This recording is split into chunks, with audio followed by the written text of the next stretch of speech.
ದಾವಣಗೆರೆ ದಕ್ಷಿಣದಲ್ಲಿ Zameer game plan ಕೈಪಡಿಯಲ್ಲಿ ಶುರುವಾಯಿತು ಬಿರುಗಾಳಿ.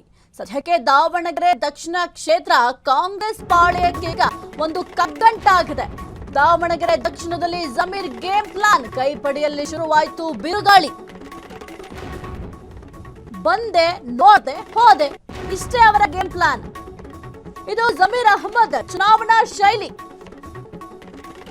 ಗುಟುರು ಹಾಕಿದ್ರ ಜಮೀರ್ ಭಾಯ್. ಹಾಗಾದ್ರೆ ಸಚಿವ ಜಮೀರ್ ಅಹ್ಮದ್ ಅಸಮಾಧಾನ ಇನ್ನೂ ಕೂಡ ತಣ್ಣಗಾಗಿಲ್ವಾ? ಹಾಗಾದ್ರೆ ಸಿಎಂ ಆದೇಶಕ್ಕೆ ಕೇವಲ ಪ್ರೆಸ್ ಮೀಟ್ ಅಷ್ಟೇ ಮರ್ಯಾದೆನಾ? ದಾವಣಗೆರೆ ದಕ್ಷಿಣದಲ್ಲಿ ಜಮೀರ್ ಗೇಮ್ ಪ್ಲಾನ್ ಇದು. ಕೈಪಡಿಯಲ್ಲೀಗ ಬಿರುಗಾಳಿ ಶುರುವಾಗಿದೆ. ಬಂದೆ ನೋಡ್ದೆ ಹೋದೆ, ಇದು ಜಮೀರ್ ಅಹ್ಮದ್ ಅವರ ಗೇಮ್ ಪ್ಲಾನ್, ಚುನಾವಣಾ ಶೈಲಿ ಇದು. ಗುಟು ಹಾಕಿದ್ರ ಜಮೀರ್ ಭಾಯ್. ಹಾಗಾದ್ರೆ ಸಚಿವ ಜಮೀರ್ ಅಹ್ಮದ್ ಅಸಮಾಧಾನ ಇನ್ನೂ ಕೂಡ ತಣ್ಣಗಾಗಿರುವ ಕೇವಲ ನೆಪ ಮಾತ್ರಕ್ಕೆ ಈ ಒಂದು ಚುನಾವಣಾ ಪ್ರಚಾರದಲ್ಲಿ ಭಾಗಿಯಾದ್ರ ಸಿಎಂ ಆದೇಶಕ್ಕೆ ಕೇವಲ ಪ್ರೆಸ್ ಮೀಟ್ ಅಷ್ಟೇ ಮರ್ಯಾದೆನಾ? ಸಿಎಂ ಈಗ ಆದೇಶ ಮಾಡಿದ್ದಾರೆ, ಹಂಗಾಗಿ ಒಂದು ಪ್ರೆಸ್ ಮೀಟ್ ಮಾಡಿ ಮುಗಿಸಿದ್ರೆ ಸಾಕು ಅಂತ ಲೆಕ್ಕಾಚಾರ ಹಾಕಿದ್ದಾರೆ ಜಮೀರ್ ಅಹ್ಮದ್ ಅವರು. ಈ ಒಂದು ದಾವಣಗೆರೆ ದಕ್ಷಿಣದಲ್ಲಿ ಈಗ ಜಮೀರ್ ಅವರ ಗೇಮ್ ಪ್ಲಾನ್ ಇದು. ಈ ಒಂದು ದಾವಣಗೆರೆ ದಕ್ಷಿಣ ಕ್ಷೇತ್ರದಲ್ಲಿ ಪ್ರಚಾರ ಮಾಡ್ತಾರೆ ಅಂತ ಕೂಡ ಹೇಳಲಾಗಿತ್ತು. ಜೊತೆಗೆ ಜಮೀರ್ ಅಹ್ಮದ್ ಅವರು ನಿನ್ನೆ ಈ ಒಂದು ದಾವಣಗೆರೆ ಕ್ಷೇತ್ರಕ್ಕೆ ಎಂಟ್ರಿ ಆದ್ರು. ಆದ್ರೆ ಅವರ ಪ್ರಚಾರ ಯಾವ ರೀತಿ ಇತ್ತು ಅಂತಂದ್ರೆ ಕೇವಲ ಒಂದು ಪ್ರೆಸ್ ಮೀಟ್ ಅಷ್ಟೇ ಸೀಮಿತ ಆಯ್ತು. ಆ ಒಂದು ಪ್ರೆಸ್ ಮೀಟ್ ಬಿಟ್ಟು ಬೇರೆ ಯಾವುದೇ ರೀತಿಯ ಪ್ರಚಾರ ಕಾರ್ಯಗಳನ್ನ ಮಾಡಿಲ್ಲ. ಏನ್ ದೃಶ್ಯಾವಳಿಯಲ್ಲಿ ಗಮನಿಸ್ತಾ ಇದ್ದೀರಾ ನೀವು, ಅದು ನಿನ್ನೆ ಜಮೀರ್ ಅವರು ದಾವಣಗೆರೆ ಕ್ಷೇತ್ರಕ್ಕೆ ಬಂದಂತಹ ಸಂದರ್ಭದಲ್ಲಿ ಅವರ ಅಭಿಮಾನಿಗಳಾಗಿರ್ಬೋದು, ಬೆಂಬಲಿಗರಾಗಿರ್ಬೋದು, ಅವರನ್ನ ಆಹ್ವಾನ ಮಾಡಿಕೊಂಡಂತಹ ರೀತಿ. ಆದ್ರೆ ಕೇವಲ ಜಮೀರ್ ಅವರು ಒಂದು ಪ್ರಚಾರ ಮಾಡುವಂತಹ ಸಂದರ್ಭದಲ್ಲಿ ಯಾವ ರೀತಿ ಅಬ್ಬರಿಸ್ತಾ ಅಂತ ನಿಮ್ಗೆಲ್ರಿಗೂ ಕೂಡ ಗೊತ್ತಿದೆ. ಅಂಥದ್ರಲ್ಲಿ ಒಂದು ಪ್ರೆಸ್ ಮೀಟ್ ಮಾಡಿದ್ರು, ಸುಮ್ಮನಾದ್ರು. ಯಾಕೆಂತಂದ್ರೆ ಸಿಎಂ ಸಿದ್ದರಾಮಯ್ಯ ಅವರು ಸೂಚನೆ ಕೊಟ್ಟಿದ್ದಾರೆ, ಈ ಒಂದು ಕ್ಷೇತ್ರಕ್ಕೆ ನೀವು ಹೋಗಿ ಪ್ರಚಾರವನ್ನ ಮಾಡಬೇಕು ಅಂತ. ಈಗ ಸಿದ್ದರಾಮಯ್ಯ ಅವರು ಜಮೀರ್ ಅವರ ಆಪ್ತ ಅಂತ ಹೇಳಬಹುದು. ಅಂಥದ್ರಲ್ಲಿ ಈಗ ಸಿಎಂ ಸಿದ್ದರಾಮಯ್ಯ ಅವರು ಹೇಳಿದ್ದಾರೆ, ಅವರ ಮಾತಿಗೆ ಮರ್ಯಾದೆ ಕೊಡಬೇಕು ಅಂತ ಹೋಗಿ ಕೇವಲ ಪ್ರೆಸ್ ಮೀಟ್ ಮಾತ್ರ ಈ ಒಂದು ಪ್ರಚಾರ ಕಾರ್ಯ ಸೀಮಿತ ಆಗಿದೆ. ಅಂದ್ರೆ ನೆಪ ಮಾತ್ರ. ಈಗ ನಾನು ಹೋಗಿದ್ದೀನಿ, ಪ್ರಚಾರ ಮಾಡಿದ್ದೀನಿ, ಈಗ ಯಾರಾದ್ರೂ ಏನಾದ್ರು ಹೇಳಿದ್ರೆ ಇಲ್ಲ ನಾನು ಹೋಗಿದ್ನಲ್ಲ, ಭಾಗಿಯಾಗಿದ್ನಲ್ಲ ಪ್ರಚಾರ ಕಾರ್ಯದಲ್ಲಿಂದ ಹೇಳ್ಬೇಕಲ್ಲ. ಹಂಗಾಗಿ ಕೇವಲ ನೆಪ ಮಾತ್ರಕ್ಕೆ ಮಾತ್ರ ಈ ಒಂದು ದಾವಣಗೆರೆ ಕ್ಷೇತ್ರದಲ್ಲಿ ಪ್ರಚಾರ ಮಾಡಿದ್ದಾರಷ್ಟೇ. ಅದು ಪ್ರಚಾರ ಅಂತಂದ್ರೆ ಜಸ್ಟ್ ಪ್ರೆಸ್ ಮೀಟ್. ದಾವಣಗೆರೆಯಲ್ಲಿ ಬೀದಿಗಿಳಿದು ಮತ ಕೇಳದ ಸಚಿವರು, ಅಭ್ಯರ್ಥಿ ಪರವಾಗಿ ಮತ ಯಾಚಿಸದೆ ಮೌನಕ್ಕೆ ಶರಣಾದ್ರ ಜಮೀರ್ ಅವರು. ಇನ್ನು ಮಲ್ಲಿಕಾರ್ಜುನ್ ಭೇಟಿಯಾದ್ರೂ ಕೂಡ ಈ ಒಂದು ಮುನಿಸು ಆರಿಲ್ಲ. ಒಲ್ಲದ ಮನಸ್ಸಿನಲ್ಲೇ ದಾವಣಗೆರೆ ಪ್ರವಾಸವನ್ನ ಮುಗಿಸಿದ್ರ ಕೈ ನಾಯಕ. ನಾಮಕಾವಸ್ಥೆಗೆ ಬಂದು ಹೋದ್ರ ಜಮೀರ್ ಭಾಯ್. ಸಚಿವ ಜಮೀರ್ ನಡೆಗೆ ಕೈ ಕಾರ್ಯಕರ್ತರು ಫುಲ್ ಅಪ್ಸೆಟ್ ಆಗಿದ್ದಾರೆ. ಬೈ ಎಲೆಕ್ಷನ್ ಹೊತ್ತಲೇ ಜಮೀರ್ ಅಹ್ಮದ್ ನಡೆ ತೀವ್ರ ಚರ್ಚೆಗೆ ಗ್ರಾಸವಾಗಿದೆ. ಯಾಕೆ ಕೈ ಕಾರ್ಯಕರ್ತರು ಅಸಮಾಧಾನಗೊಂಡಿದ್ದಾರೆ, ಅಪ್ಸೆಟ್ ಆಗಿದ್ದಾರೆ ಅಂತ ಅಂದ್ರೆ ಅಲ್ಲಿ ಬಹುತೇಕ ಮತಗಳು ಅಥವಾ ನಿರ್ಣಾಯಕ ಮತಗಳು ಅಂತಂದ್ರೆ ಮುಸ್ಲಿಂ ಮತಗಳಿದ್ದಾವೆ. ಆ ಒಂದು ಮತಗಳು ಕಾಂಗ್ರೆಸ್ಗೆ ಕನ್ವರ್ಟ್ ಆಗಬೇಕು.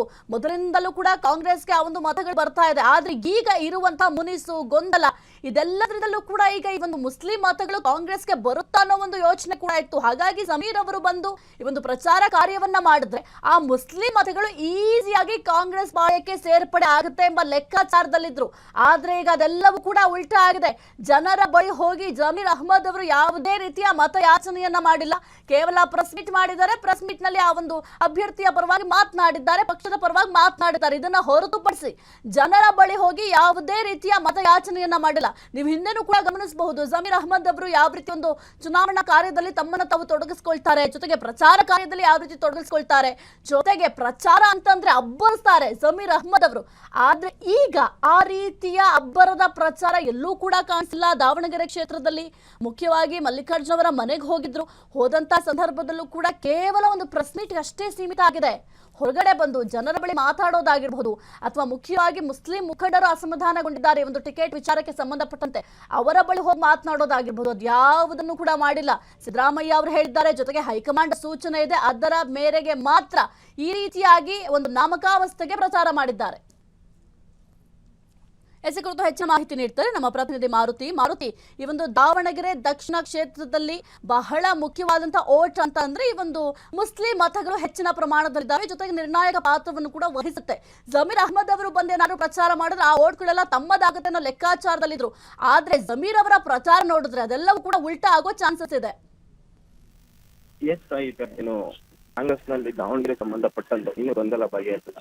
ಯಾಕೆಂದ್ರೆ ಕಾಂಗ್ರೆಸ್ನಲ್ಲಿ ಸಾಕಷ್ಟು ವಿಚಾರದಿಂದಲೂ ಕೂಡ ದಾವಣಗೆರೆ ಸಾಕಷ್ಟು ಸುದ್ದಿ ಆಗ್ತದೆ. ಒಂದ್ ಕಡೆ ಮೊದಲಿಗೆ ಟಿಕೆಟ್ ವಿಚಾರದಲ್ಲಿ ಸಾಕಷ್ಟು ಸುದ್ದಿ ಆಗಿತ್ತು. ಅಲ್ಲಿ ಎಸ್ ಮಲ್ಲಿಕಾರ್ಜುನ್ ಪುತ್ರ ಸಮರ್ಥ ಅಥವಾ ಮತ್ತೆ ಅದೇ ರೀತಿ ಮುಸ್ಲಿಂ ಸಮುದಾಯಕ್ಕೂ ಕೂಡ ಟಿಕೆಟ್ ಬೇಕು ಅಂತ ಏನು ಒತ್ತಾಯಗಳು ಕೇಳಿಬಂದಿದ್ದು. ನಂತರ ಹೈಕಮಾಂಡ್ ಅವರು ಎಸ್ ಮಲ್ಲಿಕಾರ್ಜುನ್ ಪುತ್ರ ಸಮರ್ಥ ಅವರಿಗೆ ಟಿಕೆಟ್ ಅನ್ನು ಘೋಷಣೆ ಮಾಡಿದ್ರು. ನಂತರ ಅಲ್ಲಿ ಜಮೀರು ಪ್ರಚಾರಕ್ಕಾಗಲಿ ನಾಮಪತ್ರ ಸಲ್ಲಿಕೆಯಾಗಲಿ ಹೋಗ್ಲಿಲ್ಲ. ಸಾಕಷ್ಟು ಅಲ್ಲಿ ಚುನಾವಣೆ ಪ್ರಚಾರದಿಂದ ದೂರ ಉಳಿದಿದ್ರು. ಪ್ರಮುಖವಾಗಿ ಏನು ಕೇರಳದ ಚುನಾವಣೆ ಪ್ರಚಾರದಲ್ಲಿ ಬಿಸಿ ಇದ್ದೇನೆ ಅಂತ ಹೇಳಿ ಒಂದ್ ರೀತಿ ಸಬಬು ಹೇಳುವ ಮೂಲಕ ದಾವಣಗೆರೆ ಚುನಾವಣಾ ಪ್ರಚಾರದಿಂದ ದೂರ ಪ್ರಯತ್ನಗಳನ್ನ ಮಾಡಿದ್ರು. ಸಾಕಷ್ಟು ಸಿಎಂ ಸಿದ್ದರಾಮಯ್ಯರು ಕೂಡ ಜಮೀರ್ ಅವ್ರನ್ನ ಕನ್ವಿನ್ಸ್ ಮಾಡಿ ಪ್ರಚಾರಕ್ಕೆ ಬನ್ನಿ ಅಂತ ಸತತ ಪ್ರಯತ್ನಗಳನ್ನ ಕೂಡ ಮಾಡಿದ್ರು. ಕಳೆದ ಒಂದು ವಾರದಿಂದಲೂ ಈ ಜಗಾಟ ಕೂಡ ನಡೀತಿದೆ. ಒಂದ್ ಕಡೆ ಎಸ್ ಮಲ್ಲಿಕಾರ್ಜುನ್ ಕೂಡ ಒಂದು ಹೇಳಿಕೆಯನ್ನ ಕೊಟ್ಟರು, ಜಮೀರ್ ಬರಲಿಲ್ಲ ಅಂತ ಪರವಾಗಿಲ್ಲ ಎಂಬ ಹೇಳಿಕೆಯು ಕೂಡ ಎಲ್ಲೊಂದ್ ಕಡೆ ಜಮೀರ್ ಮತ್ತಷ್ಟು ಅಸಮಾಧಾನಕ್ಕೆ ಕೂಡ ಕಾರಣ ಆಗಿತ್ತು. ಇದರಿಂದಾಗಿ ಸಂಪೂರ್ಣವಾಗಿ ಚುನಾವಣಾ ಪ್ರಚಾರದಿಂದ ದೂರ ಉಳಿದಿದ್ರು. ಕಳೆದ ಒಂದು ದಿನದ ಹಿಂದೆ ಸಿಎಂ ಸಿದ್ದರಾಮಯ್ಯ ನೇರವಾಗಿ ಏನು ಕರೆ ಮಾಡಿ ನೀವು ಆದಷ್ಟು ಬೇಗ ದಾವಣಗೆರೆ ಪ್ರಚಾರವನ್ನು ಮಾಡಿ, ಅಲ್ಲಿ ಅವಶ್ಯಕತೆ ಇದೆ. ಯಾಕೆಂದ್ರೆ ಮುಸ್ಲಿಂ ಸುಮಾರು 80,000 ಓಟ್ ಇರುವಂತದ್ದು, ಅವು ಕ್ಯಾಲ್ಕುಲೇಟ್ ಆಗ್ಬೇಕು ಅಂದ್ರೆ ಈಗ ಹೋಗಿ ಪ್ರಚಾರ ಮಾಡ್ಲೇಬೇಕು ಅಂತ ಕೂಡ ಒತ್ತಡ ಸೇರಿದ್ರು. ಅದರಿಂದಾಗಿ ನಿನ್ನೆ ಜಮೀರ್ ಅಹಮದ್ ಖಾನ್ ನೇರವಾಗಿ ದಾವಣಗೆರೆಗೆ ಹೋಗಿ ಕೇವಲ ಪ್ರೆಸ್ ಮೀಟ್ ಮಾತ್ರ ಮುಗಿಸಿರುವಂತದ್ದು. ಅಂದ್ರೆ ಅಲ್ಲಿ ಹೋಗಿರುವಂತದ್ದು ಎಸ್ ಮಲ್ಲಿಕಾರ್ಜುನ್ ಮನೆಗೆ ಹೋಗಿ ಮಾತುಕತೆ ನಡೆಸಿರುವಂತದ್ದು, ಒಂದು ಪ್ರೆಸ್ ಮೀಟ್ ಮಾಡಿರುವಂತದ್ದು. ಆ ಪ್ರೆಸ್ ಮೀಟ್ ನಲ್ಲಿ ನಮ್ಮ ಅಭ್ಯರ್ಥಿ ಗೆಲ್ತೀವಿ ಅಂತ ಹೇಳಿರುವಂತದ್ದು. ಇದು ಎಲ್ಲೋ ಒಂದ್ ಕಡೆ ಮತ್ತು ಮುಂದುವರಿತಾ ಎಸ್ ಮಲ್ಲಿಕಾರ್ಜುನ್ ನಡುವೆ ಮತ್ತೆ ಜಮೀರ್ ನಡುವೆ ನಮ್ಮ ಅಸಮಾಧಾನ ಎಂಬುದು ಕೂಡ ಕಾಣ್ತಾ ಇರೋದು. ಇನ್ನೊಂದ್ ಕಡೆ ಬಂದ್ವಾ ಹೋದ್ವಾ ಕೇವಲ ಹೈಕಮಾಂಡ್ ಹೇಳಿದೆ ಮತ್ತು ಸಿದ್ದರಾಮಯ್ಯ ನೇರವಾಗಿ ಫೋನ್ ಮಾಡಿ ಹೇಳಿದ್ದಾರೆ. ಅದರಿಂದಾಗಿ ಸಿದ್ದರಾಮಯ್ಯ ಮಾತಿಗೆ ಬೆಲೆ ಕೊಟ್ಟು ಕೇವಲ ಪ್ರಚಾರದಲ್ಲಿ ಅಂದ್ರೆ ಪ್ರೆಸ್ ಮೀಟ್ ಮಾತ್ರ ಮಾಡಿರುವಂತ ಜಮೀರ್ ಅಹಮದ್ ಖಾನ್. ಇದೇ ಎಲ್ಲ ಒಂದ್ ಕಡೆ ಮುಸ್ಲಿಮರಿಗೂ ಕೂಡ ಅಸಮಾಧಾನಗೊಂಡಿರುತ್ತೆ. ಮೊದಲೇ ಮುಸ್ಲಿಮರು ಕಾಂಗ್ರೆಸ್ ನಡೆಯಿಂದ ಆಗಿರ್ಬೋದು ಹೈಕಮಾಂಡ್ ನಡೆಗೆ ಈಗಾಗಲೇ ಆಕ್ರೋಶ ಕೊಟ್ಟಿದ್ದಾರೆ. ಸುಮಾರು 80,000 ಓಟ್ ಇರುವಂತ ನಮಗೆ ಬಿಟ್ಟು ಬೇರೆಯವರಿಗೆ ಟಿಕೆಟ್ ಕೊಟ್ಟಿದ್ದಾರೆ ಅಂತ ಅಸಮಾಧಾನಗೊಂಡಿದ್ದಾರೆ. ಆ ಅಸಮಾಧಾನವನ್ನು ಶಮನ ಮಾಡಲು ಸಿದ್ದರಾಮಯ್ಯ ನೇರವಾಗಿ ಜಮೀರ್ಗೆ ಸೂಚನೆ ಕೊಟ್ಟಿದ್ರು. ಅದನ್ನು ಲೆಕ್ಕಿಸದೆ ಕೇವಲ ಪ್ರೆಸ್ ಮೀಟ್ ಮಾತ್ರ ಮುಗಿಸಿರುವಂತದ್ದು. ಅಲ್ಲಿ ಹೋಗಿ ಅಸಮಾಧಾನಗೊಂಡಿರುವಂತಹ ಮುಸ್ಲಿಂ ಮುಖಂಡರನ್ನ ಕನ್ಸಲ್ಟ್ ಮಾಡಬೇಕಾಗಿತ್ತು ಮತ್ತು ಮಾತುಕತೆ ನಡೆಸಬೇಕಾಗಿತ್ತು. ಆದ್ರೆ ಯಾವುದು ಕೂಡ ಜಮೀರ್ ಅಹಮದ್ ಖಾನ್ ಮಾಡಲಿಲ್ಲ. ಎಲ್ಲ ಒಂದ್ ಕಡೆ ಕೇವಲ ಸಿದ್ದರಾಮಯ್ಯ ಮತ್ತು ಹೈಕಮಾಂಡ್ ಮಾತಿಗೆ ಬೆಲೆ ಕೊಟ್ಟು ಒಂದು ದಿನದ ಮಟ್ಟಿಗೆ ಪ್ರೆಸ್ ಮೀಟ್ ಮಾಡಿ ಮುಗಿಸಿಕೊಂಡಿರುವಂತದ್ದು. ಮುಂದಿನ ದಿನಗಳಲ್ಲಿ ಇದು ಎಫೆಕ್ಟ್ ಆಗುತ್ತಾ, ಮುಸ್ಲಿಂ ವೋಟ್ಗಳು ಕೂಡ ಡಿವೈಡ್ ಆಗುತ್ತೆ ಎಂಬುದು ಕಾದು ನೋಡಬೇಕಾಗಿರುವಂತದ್ದು ಸಾಹಿತ್ಯ. ಓಕೆ, ಥ್ಯಾಂಕ್ ಯು ಮಾರುತಿ ನಿಮ್ಮೆಲ್ಲ ಮಾಹಿತಿಗಾಗಿ. ಎಸ್ ಮಲ್ಲಿಕಾರ್ಜುನ್ ಅವರ ಮೇಲೂ ಕೂಡ ಜಮೀರ್ ಅಹಮದ್ ಅವರಿಗೆ ಸ್ವಲ್ಪ ಅಸಮಾಧಾನ ಇತ್ತು. ಏಕೆಂತಂದ್ರೆ ಯಾರು ಬಂದಿಲ್ಲ ಅಂದ್ರೂ ಪರವಾಗಿಲ್ಲ ಅಂತ ಎಸ್ ಮಲ್ಲಿಕಾರ್ಜುನ್ ಅವರು ಕೂಡ ಹೇಳಿದ್ರು. ಹಾಗಾಗಿ ಸ್ವಲ್ಪ ಮುಸ್ಲಿಮರು ಕೂಡ ಈ ಒಂದು ಮಾತಿಗೆ ಬಹಳ ಬೇಸರಗೊಂಡಿದ್ರು. ಅಟ್ಲೀಸ್ಟ್ ಈಗಲಾದ್ರೂ ಜಮೀರ್ ಅಹಮದ್ ಅವರ ಎಂಟ್ರಿಯಿಂದ ಈ ಒಂದು ಮುಸ್ಲಿಂ ಮತಗಳನ್ನು ನಾವು ಪಡ್ಕೊಳ್ಳಬಹುದು ಅಂತ ಬಹಳ ಲೆಕ್ಕಾಚಾರವನ್ನ ಕಾಂಗ್ರೆಸ್ನವರು ಹಾಕಿದ್ರು. ಆದ್ರೆ ಆ ಎಲ್ಲಾ ಲೆಕ್ಕಾಚಾರವೂ ಕೂಡ ಈಗ ತಲೆ ಕೆಳಗಾಗೋ ಚಾನ್ಸಸ್ ಇದೆ.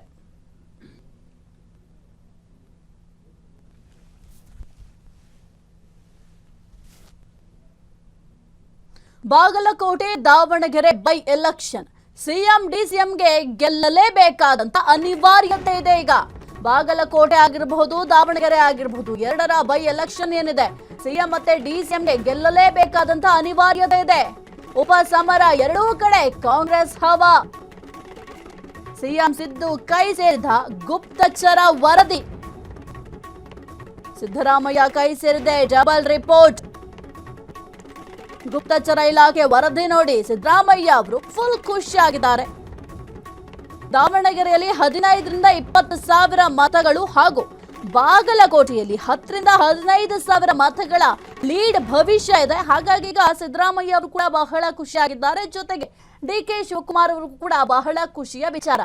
ಆದ್ರೆ ಏನೇ ಒಂದು ಗುಪ್ತಚರ ಇಲಾಖೆ ರಿಪೋರ್ಟ್ ಬಂದ್ರೂ ಕೂಡ ಆ ಒಂದು ಎಲೆಕ್ಷನ್ ಸಂದರ್ಭದಲ್ಲಿ ಏನೆಲ್ಲ ಚೇಂಜಸ್ ಆಗುತ್ತೆ ಅಥವಾ ಆ ಒಂದು ಟೈಮಲ್ಲೂ ಕೂಡ ಜನರು ಯಾರ ಕೈ ಹಿಡಿತಾರೆ ಕೂಡ ಬಹಳ ಮುಖ್ಯ ಆಗುತ್ತೆ. ಸದ್ಯಕ್ಕೆ ಈ ಒಂದು ಗುಪ್ತಚರ ಇಲಾಖೆಯ ರಿಪೋರ್ಟ್ ನೋಡಿ ಒಂದು ಕಡೆ ಸಿದ್ದರಾಮಯ್ಯ ಅವರು ಕೂಡ ಖುಷಿಯಾಗಿದ್ದಾರೆ, ಡಿಕೆ ಶಿವಕುಮಾರ್ ಅವರು ಕೂಡ ಖುಷಿಯಾಗಿದ್ದಾರೆ. ಇದರ ಜೊತೆಗೆ ಈ ಒಂದು ಬೈ ಎಲೆಕ್ಷನ್ ಏನಿದೆ, ಬಾಗಲಕೋಟೆ ಕ್ಷೇತ್ರ, ದಾವಣಗೆರೆ ದಕ್ಷಿಣ ಕ್ಷೇತ್ರ, ಈ ಎರಡೂ ಕ್ಷೇತ್ರಗಳನ್ನು ಕೂಡ ಗೆಲ್ಲೋದು ಈಗ ಸಿಎಂ ಕೂಡ ಅನಿವಾರ್ಯತೆ ಆಗಿದೆ, ಡಿಸಿಎಂ ಡಿಕೆ ಶಿವಕುಮಾರ್ ಅವರಿಗೂ ಕೂಡ ಅನಿವಾರ್ಯತೆ ಆಗಿದೆ. ಕಾಂಗ್ರೆಸ್ ಭವಿಷ್ಯ ಎರಡೂ ಒಂದು ಕ್ಷೇತ್ರಗಳ ಮೇಲೆ ಕೂಡ ನಿಂತಿದೆ ಅಂತ ಹೇಳಿದ್ರೆ ತಪ್ಪಾಗ್ಲಿಕ್ಕಿಲ್ಲ. ಯಾಕೆಂತಂದ್ರೆ ಈ ಒಂದು ನಾಯಕತ್ವ ಬದಲಾವಣೆ ವಿಚಾರ ಆಗಿರಬಹುದು, ಸಂಪುಟ ಪುನರ್ರಚನೆ ವಿಚಾರ ಆಗಿರಬಹುದು, ಇದೆಲ್ಲವೂ ಕೂಡ ಬಹಳ ಚರ್ಚೆ ಆಗ್ತಾ ಇದೆ. ಈ ಒಂದು ಎಲೆಕ್ಷನ್ ಆದ ನಂತರ ಕಾಂಗ್ರೆಸ್ ಪಾಳ್ಯದಲ್ಲಿ ಒಂದು ಚೇಂಜಸ್ ಕೂಡ ಆಗುತ್ತೆ ಅಂತ ಕೂಡ ಬಹಳ ಚರ್ಚೆ ಕೂಡ ಆಗ್ತಾ ಇದೆ. ಒಟ್ನಲ್ಲಿ ಈಗ ಸದ್ಯಕ್ಕೆ ಸಿಎಂ ಸಿದ್ದರಾಮಯ್ಯ ಅವರು ಮತ್ತೆ ಡಿಕೆ ಶಿವಕುಮಾರ್ ಅವರಿಗೆ ಈ ಒಂದು ರಿಪೋರ್ಟ್ ಏನಿದೆ ಆ ರಿಪೋರ್ಟ್ ನೋಡಿ ಬಹಳ ಖುಷಿಯಾಗಿದ್ದಾರೆ, ಗುಪ್ತಚರ ವರದಿಯನ್ನ ನೋಡಿ. ಇನ್ನು ದಾವಣಗೆರೆ ಕ್ಷೇತ್ರದಲ್ಲಿ 15ರಿಂದ 20,000 ಮತಗಳು ಬರೋ ಚಾನ್ಸಸ್ ಇದೆ ಅಂತ ಒಂದು ವರದಿಯಲ್ಲಿದೆ. ಜೊತೆಗೆ ಬಾಗಲಕೋಟೆಯಲ್ಲಿ ಕೂಡ 10ರಿಂದ 15,000 ಮತಗಳ ಲೀಡ್ ಭವಿಷ್ಯ. ಕೆಪಿಸಿಸಿ ವರದಿಯಿಂದ ಸಿಎಂಗೆ ಬಿಗ್ ಶಾಕ್. ಬಾಗಲಕೋಟೆಯಲ್ಲಿ photo finish result. Davanagere okay, ಆದ್ರೆ ಬಾಗಲಕೋಟೆಯಲ್ಲಿ 50-50 ಚಾನ್ಸಸ್ ಇದೆ. ಬಾಗಲಕೋಟೆ ನಗರದಲ್ಲಿ ಕಾಂಗ್ರೆಸ್ಗೆ ಹಿನ್ನಡೆಯ ಭೀತಿ ಕೂಡ ಇದೆ. ನಗರ ಪ್ರದೇಶಗಳಲ್ಲಿ ವೋಟ್ ರೈಸ್ ಆಗದಿದ್ರೆ ಗೆಲುವು ಬಹಳ ಕಷ್ಟ ಇದೆ. ಇನ್ನು ಫೀಲ್ಡ್ ಹಿಡಿದ ಸಿದ್ದರಾಮಯ್ಯ ಸಚಿವರಿಗೆ ಖಡಕ್ ಸೂಚನೆ ಕೊಟ್ಟಿದ್ದಾರೆ. ಸತೀಶ್ ಜಾರಕಿಹೊಳಿ, ಎಂಬಿ ಪಾಟೀಲ್ ಅವರಿಗೂ ಕೂಡ ಖಡಕ್ ಸೂಚನೆ ಕೊಟ್ಟಿದ್ದಾರೆ.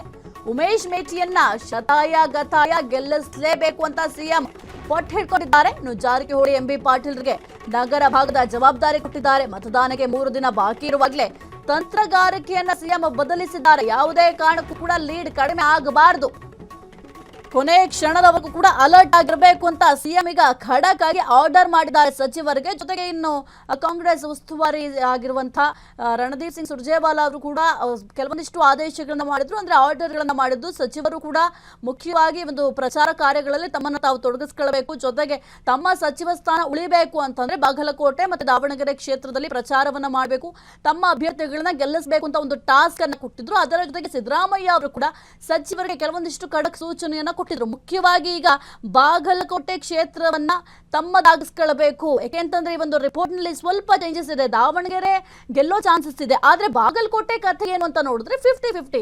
ಅಂದ್ರೆ ಇಲ್ಲಿ ಕಾಂಗ್ರೆಸ್ ಆದ್ರೂ ಗೆಲುವನ್ನ ಸಾಧಿಸಬಹುದು ಅಥವಾ ಬಿಜೆಪಿ ಆದ್ರೂ ಗೆಲುವನ್ನ ಸಾಧಿಸಬಹುದು. ಎರಡೂ ಕಡೆಯೂ ಸ್ವಲ್ಪ ಸ್ಟ್ರಾಂಗ್ ಅಭ್ಯರ್ಥಿ ಇರೋದ್ರಿಂದ ಪೈಪೋಟಿ ಕೂಡ ಜೋರಾಗಿರುತ್ತೆ. ಒಂದು ಕಡೆ ಚರಂತಿಮಠ ಅವರಿದ್ದಾರೆ, ಮತ್ತೊಂದು ಕಡೆ ಉಮೇಶ್ ಮೆಟ್ಟಿ. ಹಾಗಾಗಿ ಬಹಳ ಒಂದು ಸ್ಟ್ರಾಂಗ್ ಅಭ್ಯರ್ಥಿಗಳು ಇರೋದ್ರಿಂದ ಜನರು ಯಾರ ಪರ ನಿಲ್ತಾರೆ, ಯಾರಿಗೆ ಮತ ಚಲಾಯಿಸ್ತಾರೆ ಅದೆಲ್ಲವೂ ಕೂಡ ಬಹಳ ಮುಖ್ಯ ಆಗುತ್ತೆ. ಹಾಗಾಗಿ ಸ್ವಲ್ಪ ಬಾಗಲಕೋಟೆ ಕಾಂಗ್ರೆಸ್ ಪಾಳ್ಯಕ್ಕೆ ಸ್ವಲ್ಪ ಟೆನ್ಷನ್ ಅನ್ನ ತಂದು ಕೊಟ್ಟಿದೆ. ಮುಖ್ಯವಾಗಿ ನಗರ ಪ್ರದೇಶಗಳಲ್ಲಿ ವೋಟ್ ರೈಸ್ ಆಗಲಿಲ್ಲ ಅಂತಂದ್ರೆ ಕಾಂಗ್ರೆಸ್ಗೆ ಗೆಲ್ಲೋದು ಬಹಳ ಕಷ್ಟ ಆಗುತ್ತೆ. ಕಾಂಗ್ರೆಸ್ ಗೆಲುವನ್ನ ಸಾಧಿಸಬೇಕು ಅಂತಂದ್ರೆ ಮೊದಲು ಬಾಗಲಕೋಟೆ ಕ್ಷೇತ್ರದಲ್ಲಿ ತಮ್ಮ ಸ್ಥಾನವನ್ನ ಉಳಿಸ್ಕೊಳ್ಬೇಕು, ಮತದಾರರ ಮನಸ್ಸನ್ನ ಗೆಲ್ಲಬೇಕು, ಮತದಾರರು ಕಾಂಗ್ರೆಸ್ಗೆ ವೋಟನ್ನ ಹಾಕೋ ರೀತಿ ಅಬ್ಬರದ ಪ್ರಚಾರ ಕಾರ್ಯಗಳನ್ನು ಕೂಡ ಮಾಡಬೇಕಾಗತ್ತೆ. ಹಾಗಾಗಿ ಬಾಗಲಕೋಟೆ ಕ್ಷೇತ್ರದ ಮೇಲೆ ಈಗ ಕಾಂಗ್ರೆಸ್ ಕಣ್ಣಿಟ್ಟಿದೆ. ಜೊತೆಗೆ ಸಚಿವರಿಗೂ ಕೂಡ ಸಿಎಂ ಸಿದ್ದರಾಮಯ್ಯ ಅವರು ಆಲ್ರೆಡಿ ಸೂಚನೆಯನ್ನ ಕೊಟ್ಟಿದ್ದಾರೆ. ಸುದ್ದಿ ಮುಂದುವರಿಯುತ್ತೆ. ಕ್ಷಣ ಕ್ಷಣದ ಸುದ್ದಿಗಳಿಗಾಗಿ ಫ್ರೀಡಂ ಟಿವಿ ಸಬ್ಸ್ಕ್ರೈಬ್ ಮಾಡಿ, ಲೈಕ್ ಮಾಡಿ ಹಾಗೂ ಫಾಲೋ ಮಾಡಿ. ಹೊಸ ಸುದ್ದಿಗಳ ನೋಟಿಫಿಕೇಶನ್ಗಾಗಿ ಬೆಲ್ ಐಕಾನ್ ಮೇಲೆ ಕ್ಲಿಕ್ ಮಾಡಿ.